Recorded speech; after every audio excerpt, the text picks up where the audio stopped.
Orang miskin memakai tabungannya untuk membeli tiket pesawat. Dia ingin bertemu idolanya di kelas 1. Dengan senang dia menyapa idolanya. Orang kaya membersihkan tangannya setelah berjabat tangan. Orang miskin merasa rendah di hadapan orang kaya. Tindakan ini mengejutkannya. Sebelum berbicara, pengawal dipanggil. Dia diusir ke kelas ekonomi. Orang kaya pikir orang miskin tidak layak di kelas 1. Chris beli tiket kelas 1 sendiri. Dia yakin dia berhak di sana. Orang kaya merasa otoritasnya ditantang. Dia ingin buktikan orang miskin tidak bisa kaya. Dia panggil pramugari. Ada pengumuman di pesawat. Pesawat berbalik arah karena satu kata dari orang kaya. Chris tidak menyangka usahanya berakhir dengan penghinaan. Dia diusir dari pesawat oleh idolanya. Orang kaya itu juga tidak menyangka Chris akan membuatnya membayar mahal nanti. Setelah turun, Chris dihampiri seorang pemodal Ventura. Pemodal itu ada di pesawat dan mendengar percakapan Chris. Pemodal tahu Chris punya rencana. Chris ingin investasi di maskapai murah agar orang miskin bisa terbang. Babu tertarik dan memberi Chris 5 menit. Chris mengajaknya ke restoran sederhana. Babu tidak suka tempatnya dan bilang, kalau lapar kita ke hotel bintang 5, di sana makanannya lebih enak. Chris tidak langsung menjawab dan pesan pizza biasa. Babu ragu dengan makanan sederhana. Namun dia terkejut saat mencobanya. Rasanya setara dengan hotel bintang 5. Chris berkata, rasa dan kualitas di sini sama baik, tapi harganya 10 kali lebih murah. Tanpa biaya tambahan. Jika kita hilangkan makanan dan koran dari penerbangan pendek, kita bisa hemat 10%. Lebih banyak orang miskin bisa terbang. Jumlah penumpang juga akan naik. Dengan meningkatkan frekuensi penerbangan, pendapatan akan naik 2 kali lipat. Babu terpesona oleh ide Chris. Dia telah bekerja selama puluhan tahun dan belum pernah bertemu orang secerdas ini. Babu mengundang Chris ke perusahaannya untuk meyakinkan direktur lain. Namun, biaya sebuah pesawat Boeing mencapai 130 juta rupiah. Bahkan pesawat bekas berharga 90 juta rupiah. Dana yang ada hanya 10 juta, jelas tidak cukup. Namun Chris tidak berniat membeli pesawat. Mereka bisa menyewa dari Amerika Serikat. Karena serangan menara kembar, bisnis penerbangan Amerika terganggu. Banyak pesawat menganggur, jadi bisa disewa murah. Usulan Chris berhasil. Chris meyakinkan para direktur. Saat semuanya siap, Babu berbicara langsung dengannya. Dia berharap Chris bisa mengumpulkan dana untuk memesan pesawat. Perusahaan butuh 6 bulan untuk pinjaman. Peluang emas bisa terlewatkan. Chris bertindak cepat.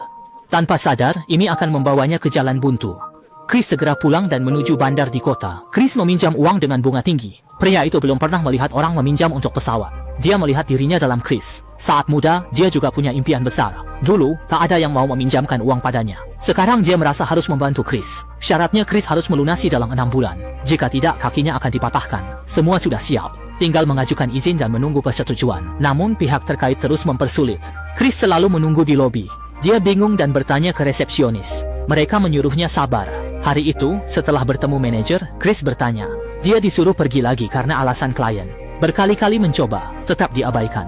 Chris tahu mereka sengaja mempersulitnya. Namun dia tetap berusaha keras. Chris tetap menunggu di ruang tunggu. Sebulan berlalu, dia terdesak tanpa pilihan. Dalam keadaan sulit, Chris menghubungi teman wartawan. Berkat wanita itu, Chris bertemu presiden. Ini kesempatan terakhirnya. Dalam 2 menit, Chris menjelaskan rencananya. Presiden sangat mengapresiasi ide Chris. Karena tekanan presiden, manajer akhirnya menandatangani izin.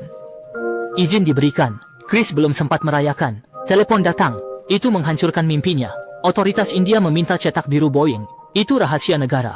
Amerika tidak akan memberikannya. Chris sadar dia jadi target lagi. Dia pergi ke Civil Aviation Administration untuk penjelasan. Mereka bilang ada kebijakan baru minggu lalu. Mereka bahkan menghina dia. Chris marah dan memukul mereka. Dalam keadaan darurat, dia menemui Bob. Dia berharap Bob bisa membantu. Tapi Bob ternyata bawahan sang Taipan. Bob ceritakan semuanya ke Chris. Chris mengusulkan kerjasama. Itu merugikan Taipan. Taipan menyuruh Bob mendukung Chris secara palsu. Bob menipu Chris hingga terjebak utang jutaan dolar. Chris sudah menyewa pesawat dari Amerika. Namun pesawat itu tidak bisa dipakai. Boeing tidak bisa lepas landas dari bandara. Semua ini atas perintah Taipan yang menguasai maskapai. Dalam semalam, Chris kehilangan semua rencananya. Dia terjebak dalam utang jutaan dolar. Kegagalan ini sangat memukulnya. Kepercayaan dirinya hancur. Untungnya istrinya selalu mendukung. Dia memberikan kenyamanan dan dorongan. Chris merasa akan tenggelam dalam kesedihan. Suatu hari, seekor burung pipit terbang masuk. Chris mendapatkan inspirasi dari burung itu. Burung pipit kecil terbang bebas. Untuk angkut penumpang tak perlu pesawat besar. Pesawat kargo kecil bisa dipakai. Investasinya kecil. Tiket bisa lebih murah. Orang miskin pun bisa naik pesawat. Dengan ide ini, Chris cari mitra. Perusahaan kargo udara tertarik. Mereka setuju ubah pesawat kargo jadi penumpang. Tapi Chris harus cari dana sendiri. Dia sudah punya utang jutaan dolar. Dari mana uang tambahan? Chris sudah menggadaikan tanah dan rumah. Dia merasa putus asa. Penduduk desa menelepon. Mereka menggadaikan tanah dan rumah ke bank. Mereka juga menjual barang yang bisa dijual. Tujuannya untuk mengumpulkan modal awal bagi Chris. Mereka ingin orang miskin bisa naik pesawat. Chris sangat terharu melihat dukungan mereka. Dengan modal itu, Chris pergi ke pusat pemesanan tiket. Dia membuka pemesanan online. Lalu dia pergi ke loket tiket di stasiun kereta. Chris mendapatkan satu jendela untuk menjual tiket. Karena tidak ada pilot yang tersedia, Chris memutuskan untuk mulai mencari teman-teman lamanya yang dulu pernah bertugas di Angkatan Udara, mengingat semua teman-temannya ini adalah mantan pilot Angkatan Udara yang telah menjalani pelatihan yang sangat ketat, memiliki pengalaman terbang yang sangat luas, dan juga memiliki mental yang sangat kuat. Setelah semua siap, Chris mendirikan maskapai. Ini adalah penerbangan uji coba pertama Deccan Airlines. Semuanya berjalan lancar. Namun saat akan mendarat, izin dari menara kontrol tidak diberikan. Ternyata, ada taipan yang menghalangi. Bahan bakar hampir habis. Untuk keselamatan, kapten mendarat darurat di landasan latihan Angkatan Udara. Karena kejadian ini, Chris dan dua temannya ditahan. Mereka mendarat tanpa izin di pangkalan militer. Awalnya mereka diancam hukuman 10 tahun penjara dan denda Rp500.000. Namun pemimpin militer tidak memperberat hukuman. Sebaliknya mereka hanya perlu membayar denda Rp25.000 yang bisa dilunasi dalam 3 bulan. Pemimpin militer mengakui dan mendukung 3 pemuda ini. Chris segera menghadapi penerbangan uji coba kedua. Awalnya semuanya tampak tenang. Namun, saat akan lepas landas, mesin kiri mengeluarkan asap tebal. Chris berlari ke kokpit dan berhasil menghentikan pesawat. Penyelidikan menunjukkan bahwa taipan mengganti bahan bakar mesin sebelum lepas landas. Kecelakaan ini menghancurkan Chris. Opini publik semakin kuat. Televisi melaporkan orang-orang kehilangan kepercayaan. Ini pukulan mematikan bagi maskapai. Malamnya, Chris pergi ke atap sendirian. Dia melampiaskan kemarahan dan ketidakpuasan. Setelah berteriak, dia menangis sedih. Meski dihantam, dia tetap tegar. Dia tidak peduli dari mana angin bertiup. Chris tidak bisa menyerah sekarang. Dia segera mengubah pikirannya. Dia siap memulai lagi. Dia ingin keluarganya naik pesawat pertama. Namun tidak ada yang mau mengambil risiko. Tidak ada yang mau mempertaruhkan nyawanya. Waktu uji coba hampir tiba. Penerbangan akan dibatalkan jika tidak ada penumpang. Semua orang berpikir Deccan Airlines sudah di ambang akhir. Chris tampak putus asa. Apakah dia akan gagal? Di saat kritis, seorang penjual tiket berlari mencarinya. Masalahnya pada perangkat lunak penjualan tiket. Semua tiket yang dipesan dibatalkan. Itulah mengapa tidak ada penumpang di pesawat. Bukan karena orang-orang kehilangan kepercayaan.